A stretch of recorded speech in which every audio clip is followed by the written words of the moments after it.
Hello दोस्तों, कैसे हैं आप सभी। अब तक की वीडियो में हम कुछ टॉपिक कवर कर चुके हैं, जैसे कि money measurement, business entity, accounting period, accrual concept, full disclosure, going concern और लास्ट में कंसिस्टेंसी। ये सभी टॉपिक हम पिछले कुछ वीडियो में कवर कर चुके हैं। तो जिन्होंने अभी तक की वीडियो नहीं देखी है तो कॉन्सेप्ट को स्ट्रॉन्ग करने के पर्पज़ से इन वीडियो को ज़रूर देखें। लास्ट वीडियो में हमने ये 4 टॉपिक कवर किए थे। इनको हमने काफ़ी डिटेल में पढ़ा था। आज की वीडियो में हम रिमेनिंग 5 टॉपिक कवर करेंगे और उसके बाद ये चैप्टर भी आपका कंप्लीट हो जाएगा। आज हम अकाउंटिंग प्रिंसिपल का पार्ट 3 करेंगे। इसमें सबसे पहले सीखेंगे प्रिंसिपल ऑफ मटेरियलिटी, कंजर्वेटिज्म, जिसे हम प्रूडेंस के नाम से भी जानते हैं।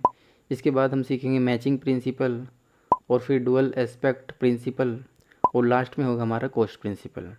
ये सभी काफ़ी इंपॉर्टेंट है एग्जामिनेशन के पॉइंट ऑफ व्यू से। इन्हें भी हम काफ़ी डिटेल में समझेंगे with the help of animation, जिससे कि आपको बोरिंग फील ना हो। तो बिना टाइम को वेस्ट किए हुए स्टार्ट करते हैं अपनी आज की वीडियो। आज हम सबसे पहले देखेंगे प्रिंसिपल ऑफ मटेरियलिटी, जो कि फुल डिस्क्लोजर का एग्जम्पशन है। यानी कि जो बातें फुल डिस्क्लोजर कहता है, मटेरियलिटी प्रिंसिपल उसके अगेंस्ट चलता है। फुल डिस्क्लोजर कॉन्सेप्ट कहता है कि एक ट्रांजैक्शन से रिलेटेड हर एक इन्फॉर्मेशन को हम अपनी बुक्स ऑफ अकाउंट में लिखेंगे और कोई भी इन्फॉर्मेशन नहीं छुपाएंगे। लेकिन मटेरियलिटी प्रिंसिपल कहता है कोई भी ट्रांजैक्शन या फैक्ट जो कि इम्पोर्टेंट है या फिर डिसीजन मेकिंग के लिए यूज़फुल है, हम सिर्फ उन्हीं इम्पोर्टेंट फैक्ट या फिर ट्रांजैक्शन को अपनी बुक्स ऑफ अकाउंट में रिकॉर्ड करेंगे। क्योंकि अगर हम एक ट्रांजैक्शन से रिलेटेड सभी इन्फॉर्मेशन या फैक्ट को रिकॉर्ड करेंगे तो ऐसे में हमारी बुक्स ऑफ अकाउंट काफ़ी ज़्यादा हो जाएंगी।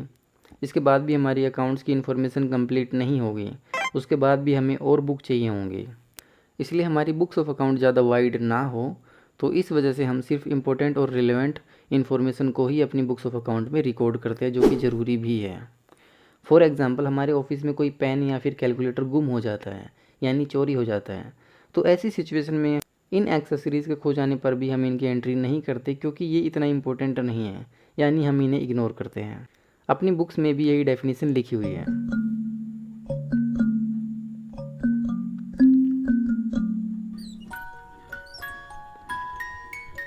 नेक्स्ट टॉपिक है हमारा कंजर्वेटिज्म, जिसे हम प्रूडेंस के नाम से भी जानते हैं। एक बिजनेस के अंदर फ्यूचर में होने वाले सभी एक्सपेक्टेड लॉस के लिए हम पहले से ही प्रोविजंस बना कर रखते हैं और फ्यूचर में होने वाले एक्सपेक्टेड प्रॉफिट्स को हम इग्नोर करते हैं। यानी कि प्रॉफिट होने से पहले हम इनकी खुशी नहीं मनाते हैं। प्रॉफिट जब होंगे तब हम उनकी खुशी भी मनाएंगे और उन प्रॉफिट को कैसे यूज़ करना है या फिर टाइम पड़ने पर रिजर्व भी बनाएंगे। प्रोविज़न्स के बारे में हम डिटेल में अलग से एक नए चैप्टर में पढ़ेंगे।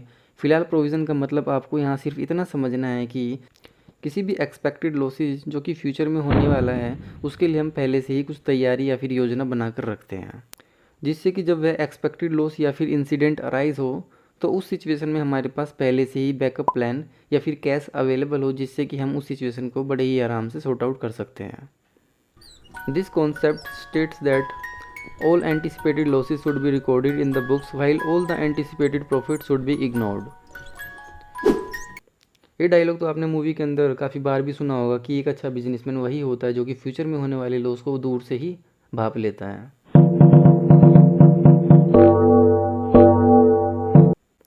आते हैं अपने नेक्स्ट टॉपिक पर, जिसका नाम है मैचिंग प्रिंसिपल। एक अकाउंटिंग पीरियड के अंदर होने वाली इनकम को उसके एक्सपेंस के साथ मैच किया जाता है, यानी कि कंपेयर किया जाता है। एक एग्जांपल के थ्रू इसे समझ लेते हैं। हमने एक कार को सेल करके 7,000 रुपीज़ अर्न किए, जो कि हमारे लिए रिवेन्यू है, और इसी 7,000 को अर्न करने के लिए हमने 3,000 का एक्सपेंस किया। तो हम इसी एक्सपेंस को इसी इनकम में से एडजस्ट करेंगे। तो इससे हम इजीली फाइंड आउट कर सकते हैं कि इस ट्रांजैक्शन पर हमने 4,000 का प्रॉफिट अर्न किया है। ये तभी पॉसिबल हो पाया जब हमने एक ट्रांजैक्शन की इनकम को उसी के एक्सपेंस के साथ एडजस्ट किया हो।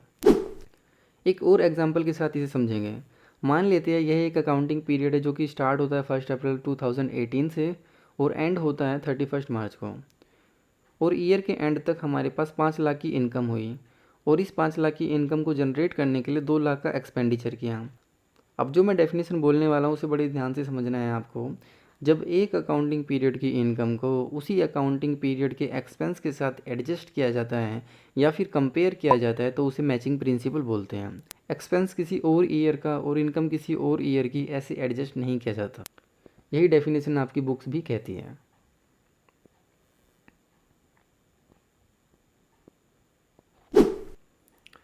अब आते हैं अपने सेकंड लास्ट टॉपिक पर, जिसका नाम है डुअल एस्पेक्ट, जिसे हम डबल एंट्री सिस्टम भी कहते हैं।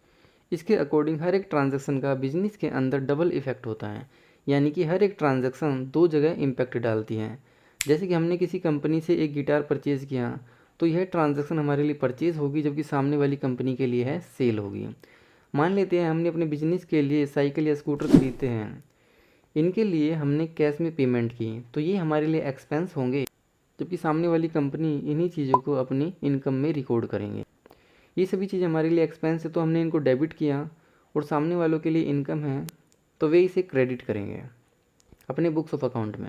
हमने पेमेंट की है इन चीज़ों को ख़रीदने के लिए तो हमारे बिजनेस में कैश का आउटफ्लो होगा, जबकि यही कैश दूसरे को रिसीव हो रहा है तो वहाँ पर कैश का इनफ्लो होगा।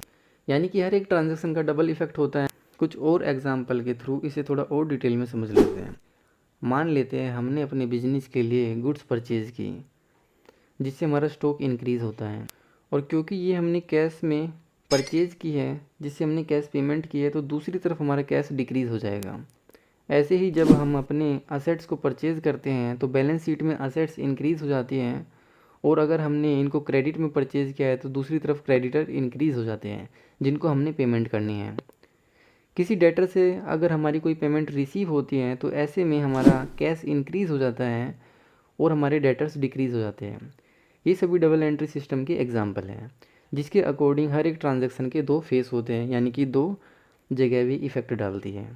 आते हैं अपने आज के लास्ट टॉपिक पर, जिसका नाम है कॉस्ट प्रिंसिपल, जिसे हम हिस्टोरिकल कॉस्ट के नाम से भी जानते हैं। मान लेते हैं हमने अपने बिजनेस के लिए कुछ मशीनरी, कार या फिर लैपटॉप जैसी कुछ असेट्स परचेज़ की, तो जिस प्राइस पर हमने इनको परचेज़ किया है अपनी बुक्स ऑफ अकाउंट में हम इनको सेम अमाउंट के साथ रिकॉर्ड करेंगे। अब कुछ साल के बाद मार्केट एनवायरनमेंट में चेंज होने की वजह से इनकी वैल्यू भी इंक्रीज़ हो जाती है, तो भी हम अपनी बुक्स ऑफ अकाउंट में उसी पास्ट वाली वैल्यू को रिकॉर्ड करके चलेंगे जिस पर हमने पास्ट में इनको परचेज़ किया था। मार्केट में इनकी वैल्यू या प्राइस इंक्रीज़ होने पर भी हम अपनी बुक्स ऑफ अकाउंट में इनको इंक्रीज़ नहीं करेंगे, जबकि इन असेट्स की बुक वैल्यू को फाइंड आउट करने के लिए हम डेप्रीसिएशन ज़रूर चार्ज करेंगे। चलिए एक एग्जांपल के थ्रू इसे भी समझ लेते हैं। मान लेते हैं हमने मार्केट से कोई एसी परचेज़ किया है, इसकी कीमत है 35,000। हमने इस पर कुछ और एक्सपेंसेस के जैसे कि लोडिंग, कैरेज या फिर इंस्टॉलेशन, किसी असेट्स को परचेज़ करने से लेकर उसको रेडी टू यूज़ या फिर इंस्टॉल करने तक के जितने भी एक्सपेंसेस हैं हम उसकी कॉस्ट में ऐड करेंगे, और इसी अमाउंट को हम अपने बुक्स ऑफ अकाउंट में रिकॉर्ड करेंगे, सभी एक्सपेंसेस को इंक्लूड करके जो कि उस असेट से रिलेटेड है। बाद में मार्केट में भले ही उस एसी की वैल्यू इंक्रीज़ हो जाती है, हम फिर भी उसको हिस्टोरिकल कॉस्ट पर ही रिकॉर्ड करेंगे। हिस्टोरिकल कॉस्ट यानी कि जिस कॉस्ट पर हमने इसे परचेज़ किया था। मार्केट में एनवायरनमेंट में काफ़ी जल्दी चेंज होने की वजह से वैल्यू इंक्रीज़ और डिक्रीज़ होती है। ऐसे में अगर हम भी अपनी बुक्स ऑफ अकाउंट में वैल्यूज़ को इंक्रीज़ और डिक्रीज़ करते रहेंगे तो ऐसे में हमारे बुक्स ऑफ अकाउंट रिलायबल नहीं बन पाएंगे, और बार बार इनकी वैल्यू चेंज करने से यह अकाउंट या फिर फिगर अनफेयर लगेंगे, जो कि इन्वेस्टर के लिए सही नहीं होगा। आज की वीडियो में इतना ही। तो कैसी लगी आपको वीडियो कमेंट सेक्शन में ज़रूर बताएं। वीडियो को लाइक और चैनल को सब्सक्राइब करना ना भूलें। तो मिलते हैं नेक्स्ट वीडियो में विद न्यू टॉपिक। तब तक के लिए बाय।